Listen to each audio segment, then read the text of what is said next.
रोज सकाळी लवकर उठून पहाटे पहाटे आपण व्यायामला जातो. चांगला ऑक्सिजन मिळावा असं सर्वांना वाटतं. आणि तो ऑक्सिजन घेण्यासाठी किंवा तो वेळेमध्ये फ्रेश वातावरणामध्ये व्यायाम करायला जाणं, पळायला जाणं हे आपल्या सर्वांना आवडतं. पण सकाळ सकाळी लवकर उठायचं म्हणजे आळस येतो, कामाचा वेळ असतो, सकाळ सकाळी जाणं होत नाही किंवा विसरतो. खूप सारी अडचणी येतात आता. जसं की मी सुद्धा सकाळी सकाळ लवकर उठायला चांगलं वाटतं, पण कधी कधी आळस येतो, त्याच्यामुळे बाहेर जाणं टाळतो किंवा राहून जातं. पण जर घरातल्या घरात ती जर सोय आपण केली, तर जसं की आता मोठ्या मोठ्या मशीन येतात, जसं ह्या फोटोमध्ये दिसतात, या मशीनी फळाच्या मशीनी आहेत घरातल्या घरात लावल्यावर, पण हे खर्चिक आहेत. तर घरातल्या घरात कसा जुगाड करायचा आणि तिचा कसा उपयोग करायचा, तर सोपा उपाय आहे. एक जुनी सायकल घ्यायची, जे 1000-1500 मध्ये भेटते किंवा स्वस्तात पण भेटते. त्यालाच बनवायचं, असं स्टँड बनवायचं. हे स्टँड बनायचं. हे स्टँड बनवलं, ह्या बाजूला एक उभा रॉड, एखाद्या बाजूने एक उभा रॉड, खाली आड्या दोन पट्ट्या वेल्डिंग मारून घ्यायच्या. हे लय झालं 200 ते 400 रुपयामध्ये बनवून भेटतं.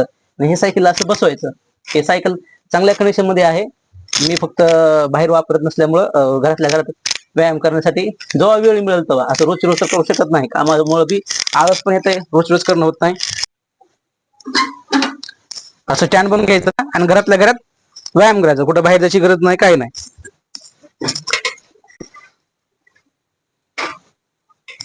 उठून पुढे अलीकडे अशा पद्धतीनं व्यायाम अलीकडे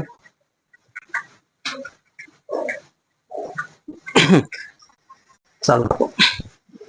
आता हे चाक एकदम गतीनं फास्ट फिरत आहे, आपल्याला जसे सायकल चालत तसे.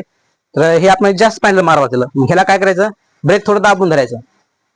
ब्रेक थोडं दाबून धरलं तर आपल्या पायाला थोडं जाम फील होईल.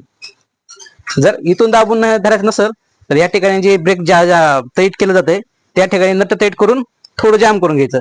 घरातल्या घरात चांगला व्यायाम होतोय. जेव्हा वेळ मिळेल तेव्हा, जेव्हा मूड येईल तेव्हा व्यायाम करत राहायचा. सायकल शरीरासाठी चांगली असते म्हणतात. आता गाडीमुळे आपल्याला व्यायाम करायची गरज भासत, गाडीमुळे आपल्याला काही व्यायाम होत नाही, त्याच्यामुळे ढेरी सुटते. म्हणून सायकलचा व्यायाम हा सर्वोत्तम व्यायाम. ठीक आहे.